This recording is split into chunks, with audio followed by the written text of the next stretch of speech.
Obrigado, Sr. Coronel. De facto, fez aqui um enquadramento geral, fez o enquadramento do contexto que nos levou à guerra em 1961 e deu-nos aqui também quais foram as companhias que foram aprontadas, digamos assim, no quartel de Viseu, no Regimento de Infantaria em Viseu. E agora, em termos de sequenciais, vamos passar para aqueles que foram aprontados em Viseu ou noutros quartéis e que estiveram, de facto, no ultramar a combater. E começamos agora com o Dr. Carlos Gil, que é um cidadão, não sendo natural de Sátão, está adotado pelo Sátão há muitas décadas, e ele foi combatente em Moçambique, no norte de Moçambique, e é, portanto, para ele agora que eu também passo a palavra, para ele nos dar, na primeira pessoa, aquilo que sentiu, que viu, que sofreu, as sensações. Dr. Gil, a palavra também agora é sua. Boa noite a todos. Boa noite a todos.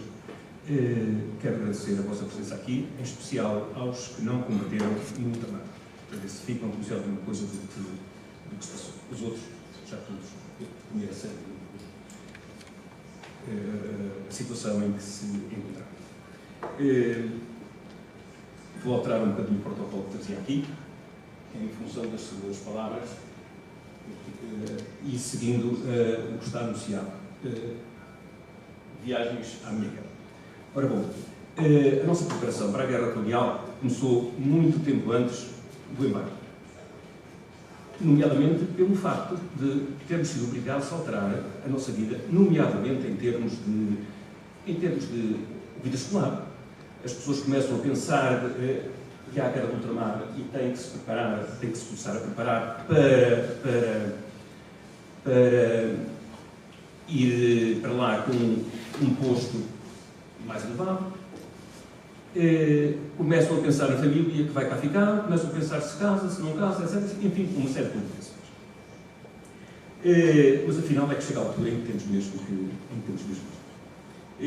contudo, e apesar dos números que foram aqui apontados, verifica-se que se fala muito dos que faleceram no ultramar, fala-se muito dos que ficaram deficientes, contudo, dos combatentes em geral, dá-me a impressão que não se lhes tem dado muita importância.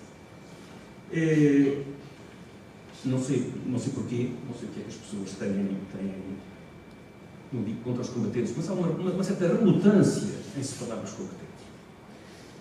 Os combatentes, por sua vez, vão falando entre si, mas de resto, para fora do grupo, não se fala. A esses combatentes, deu-se-lhes, eu diria que demagogicamente, uma pensão de sobrevivência, que é assim se chama, e creio eu que não são tratados como deveriam ser, a maior parte das vezes. É verdade que houve em relação a eles determinadas pensamentos que podem levar a pensar que eles eram uns marginais, quer dizer, que matavam por tudo e por nada, mas muitas vezes o que acontecia era como um sentimento de revolta quando algum camarada era morto. As coisas têm que ser mesmo assim. E há pouco tempo vi num artigo de um jornal o relato de um comando que, pelo facto de terem morto um colega do pelotão, numa situação a seguir, mataram o que havia pela frente.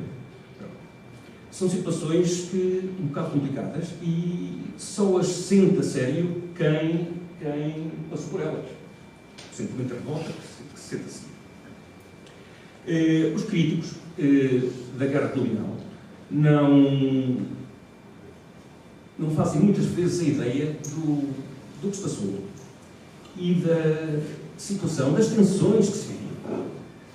Uma pessoa descrever o que se passa quando cai numa emboscada, pessoas escrever o que se passa quando têm que levantar uma mina, que é eu comigo várias vezes, essa pessoa está aqui por acaso, bom, nós todos afirmamos que estamos aqui por acaso, não é verdade, mas situações muito especiais,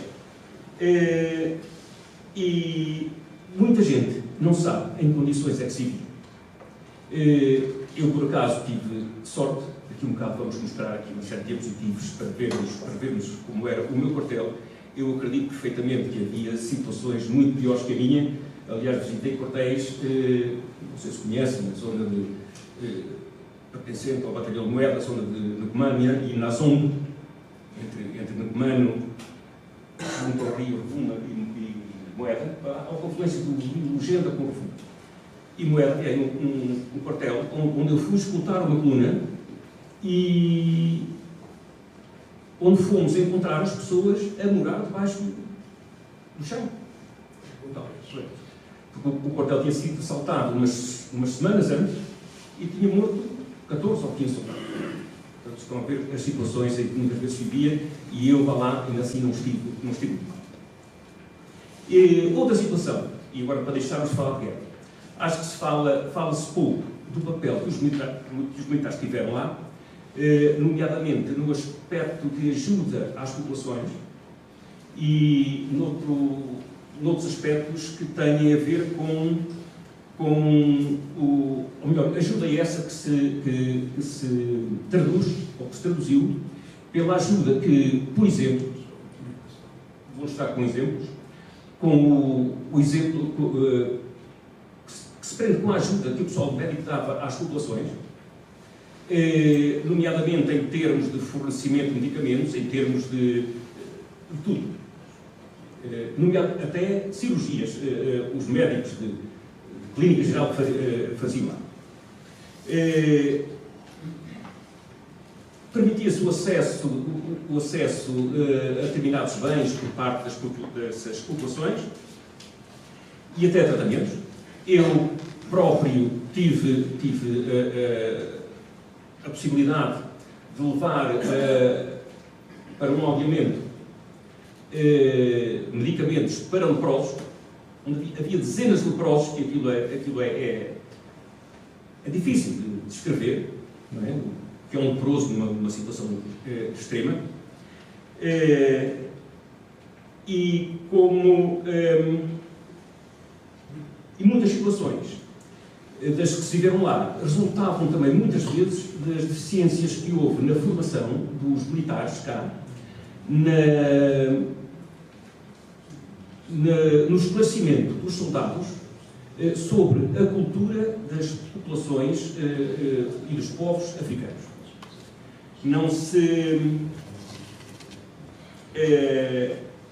Esse conhecimento era muito importante para a luta psicológica, a guerra psicológica, a ação psicológica que tinha que se exercer sobre as populações e que muitas vezes é mais importante do que a própria guerra, do que a própria luta armada, não é?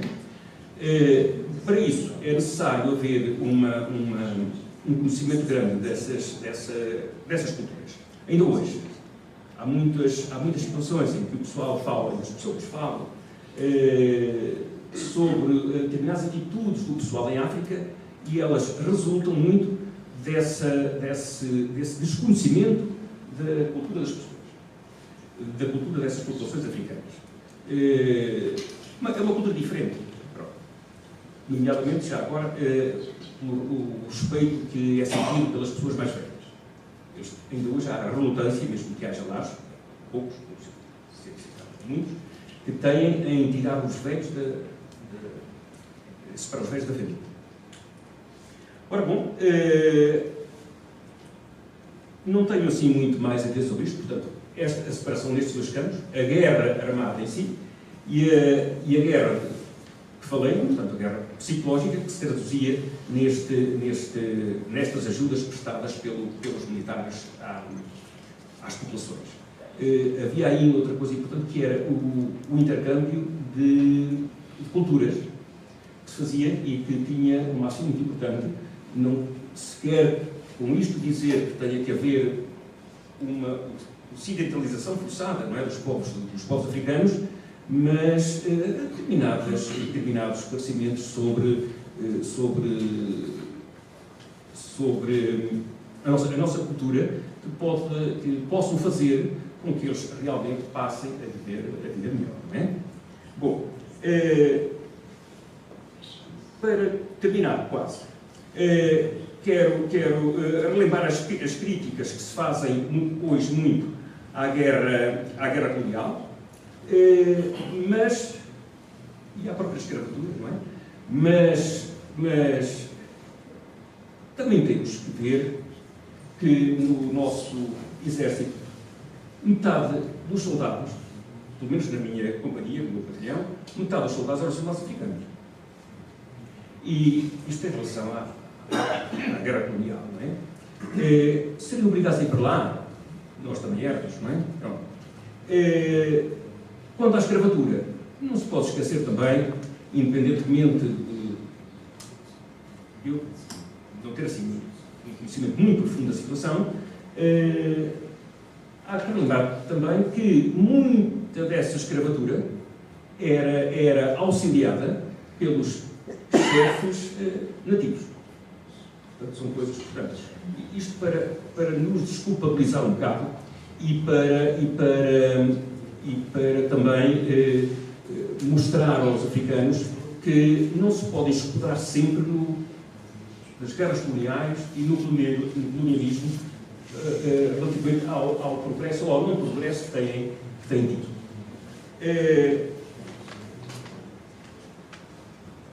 Já agora, só para voltar um bocadinho ao início, lembrar o modo como são tratados os combatentes americanos, os franceses e os ingleses, comparativamente connosco. Para mostrar que há uma diferença grande. E já agora, eu gostaria de passar aqui uns diapositivos. Uma coisa rápida, só para ficarmos com uma ideia do que foi a viagem para lá. A primeira fotografia que tirei, eu tirei cerca de 500 slides e outras tantas fotografias, claro que era impossível estar aqui a digitalizar tudo. Esta é uma fotografia da Baía de Luanda, à altura. Já ali tem uns prédios altos. Hoje, a Baixa de Luanda, eu estive lá há pouco tempo, está semeada daqueles prédios, com a agravante de serem destruídas uma relíquia que ali havia e podia ser uma fonte de turismo, que eram os prédios coloniais, à semelhança do que acontece em outros países da África, nomeadamente no Sul, na África do Sul. Portanto, isto aqui faz parte da viagem, uma viagem do mar. Isto era aqui um mar um bocado agitado, vê-se pelo barco como ele está, que a parte da frente quase não se vê. Vou passar outro. Aqui a chegada a Lourenço Marques, Maputo, depois. A população à espera que o barco atracasse. Eu fui no barco no Niassa, não sei se há aqui alguém que tem ido no Niassa, que era um barco, que era um cargueiro adaptado a transporte militar, não é? Era interessante. Isto é uma parte de Lourenço Marques, atrás é o espaço do Conselho, aqui é o Museu de Albuquerque. Aqui é um porto onde nós parámos, na Cala. Na Cala. Ficámos aqui, deixámos o barco que levava 2 ou 3 batalhões, aqui ficaram metade dos soldados, enquanto nós fomos acima a Porto Amélia, Pemba, que é que está aqui, deixar mais soldados e depois voltámos para baixo para desembarcarmos em Natal. Aqui, de Natal, fomos para o Niassa. Ali é uma vista aérea de Vila Cabral. Uma igreja de Vila Cabral. Quando morreram 100 homens no Zambés. Aqui a sede do governo do Niassa. Hoje está um bocadinho mais degradado. Aqui a fotografia. Pode passar agora. Aqui é o meu quartel. Era uma terra que se chamava Paulila. Ficava a cerca de 60 km do rio Rovuma. E a 180 de Vila Cabral, para nós. Isto é o interior do quartel. Vejam o quartel que está ali. Temos aqui, ali à direita, um jardinzinho redondo, que era onde estava a bandeira. Todos os dias, que era todos os dias, que a bandeira era içada. Era sempre um momento especial, mesmo para os que estavam contra a guerra. Era aqueles momentos em que a gente ouvia a corneta e as lágrimas, se calhar, vinham um bocadinho aos olhos. por baixo contra a vontade, se lá estivesse, estas coisas bem sem vacina. Isto é um posto de vigia, estão a ver? Estas casas aqui eram onde estavam os funcionários mainados, era assim que eram chamados em Moçambique, e logo assim chamado. O quartel, a vista aérea do quartel, nós, num raio de 60 km, não havia população nenhuma, nossa, a outra passava, mas muitas vezes que nos via, era capaz de receber a nós. Ao lado, um bocadinho anterior, ao lado está a pista era em terra batida, ou areia, isto por acaso era um sítio arenoso, um sítio em que havia areia, não havia aquele barro vermelho. Vejam só a vista seguinte para ver o isolamento em que nós estávamos, mais um bocadinho ali. Já está o porta lá à frente. Sim, sim. Isto era ligado, aqui está na parte branca, onde nós ficamos à água, com a devida escolta, claro. Sim, sim. Reparem, já agora. Sim, sim. Isto era ligado, para norte tinha uma estrada minada, portanto, uma tarde apanhámos, levantámos lá, 16 minas. Para sul a mesma coisa, em direção a Vila Cabral. Sul é para aquele lado. Isto é a cozinha. O nosso hotel. Aquele cozinheiro, uma coisa curiosa, já agora para a gente também se divertir um bocadinho, na altura era ajudante de cozinha no quartel do Palácio Hotel do Buçaco. Reformou-se há pouco tempo como cozinheiro-chefe. Portanto, não se comia mal, desde que houvesse coisas para fazer.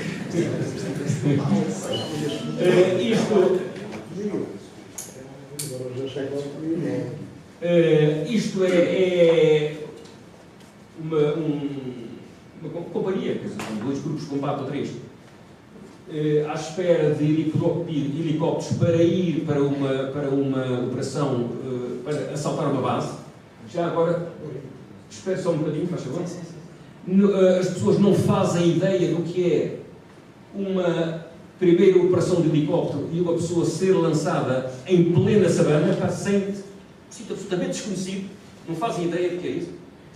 Essa pessoa salta, vão 5 no helicóptero, e cada um no helicóptero salta, vai cada um para o seu lado para montar segurança aos helicópteros que vêm a seguir, e fica ali uns momentos sozinho, pá, pronto. Vêm estas tensões, não é? Que hoje se refletem em muito do tal stress que as pessoas falam e a que é dada pouca atenção. Temos exemplos disso aqui no sábado. Isto é um helicóptero que está a chegar. Era um Alouette 3. 3, é? Isto é uma situação em que nós andámos 2 dias sem beber água. Horrível. É outra situação que a gente vê pessoas, nunca tinha imaginado isso, pessoas a delirar com falta de água. Eu ainda hoje me admiro quando uma pessoa diz que estou cheio de sede, dá-me um copo de água e chego ao café e pede um copo de água gelada. E eu penso assim, devias ter passado cedo como eu passei para ver se pedias água gelada. É verdade, a pessoa. No Rio, portanto, lá tínhamos muitos soldados negros, eles sabiam melhor que nós indicações de existência da água, mas aqui neste sítio é capaz de haver rios, água. Ao fim de uma terceira ou quarta tentativa, lá se sabe um buraco e lá aparece água a correr e ali está um indivíduo a tirar, por acaso sou eu, a tirar água para dar aos militares. Isto falou-se há bocado de moeda, o Sr. Coronel falou de moeda. Eu fiz escoltas a colunas para moeda, é outra situação de extremo risco, não é? Porque vai levar mantimentos e o inimigo, os rebeldes. Terroristas, lá que nós chamávamos. Se calhar é o que eu chamava para nós. Porquê é que não vamos dizer a verdade? Pronto. Era uma questão política e chamava-se assim. É isso. Dentro da guerra havia muitas outras guerras. Pronto, pois havia. Havia Entre oficiais E esta guerra nunca chega a ser esclarecida. Pronto. Lamentavelmente, agora eu peço perdão, dentro da guerra. Desculpa, no final, vou-lhe acabar toda. Está bem? É assim aos outros. Está bem? É só para não interromper esta apresentação. Pode mostrar a coluna outra vez? Eram atacadas com uma certa frequência, portanto eram situações de risco, nomeadamente para moeda e para o outro lado da moeda, mais para o interior, para Nazum, que falei há bocado, iam abastecer companhias que lá estavam e, por outro lado, levavam bens que os terroristas, Sim, não, mas era assim. iam buscar. Isto é uma vista de Monte Coelho. Talvez alguém aqui reconheça alguma coisa, se alguém lá esteve, nomeadamente nos comandos, que havia ali o Centro de Formação de Comandos. Aqui é na minha companhia os soldados, o almoço. Reparem a quantidade de negros que ali há, portanto, mais ou menos metade da companhia, para mais talvez. Outra, muitas vezes o que nos valia era isto. Estes são dois animais que foram caçados numa manhã que o pessoal ia sair para o mato, e aparecem uns bichos destes à frente e matam-nos, e depois telefonam para o quartel, ou um rádio para o quartel, quer dizer, foram-se buscar e para os povos. Reparem, a situação em que tomavam a vacina, eu ainda hoje não sei se seria com a mesma seringa, mas acho que não. Se calhar. Podem, e já agora, um bocadinho antes, reparem, reparem na cara destas pessoas, destes jovens, autênticas crianças. Podem continuar. Isto era o quartel onde eu estava, chamava-se Paulina. Aqui é o Hasteado da Aldeia. É aquele momento sempre muito especial. Isto são duas ilhas no Lago de Iaça. Alguém esteve junto ao Lago de Iaça? Estive lá, foi a minha tropa foi lá. Muita é lá, não é? Há uma do Licoma, a ilha de Licoma, e junto ao Coboé mais para cima, onde rebentou das primeiras minas do Coboé. Isto é uma fotografia também de uma zona que todos ouviram falar, pelo menos passaram por lá, que é Tete. E a Beira, naquela altura, uma cidade muito importante, muito movimento. Assim. Isto é um pôr do sol, bonito. O Lago de Iaça era muito grande. Mas é cá no o sol do outro lado. Este pôr do sol é cá no céu. Pronto, e é tudo por agora. Estou aqui para falar. Isto é bom. Muito obrigado ao Dr. Carlos Gil pela sua explanação e pela esta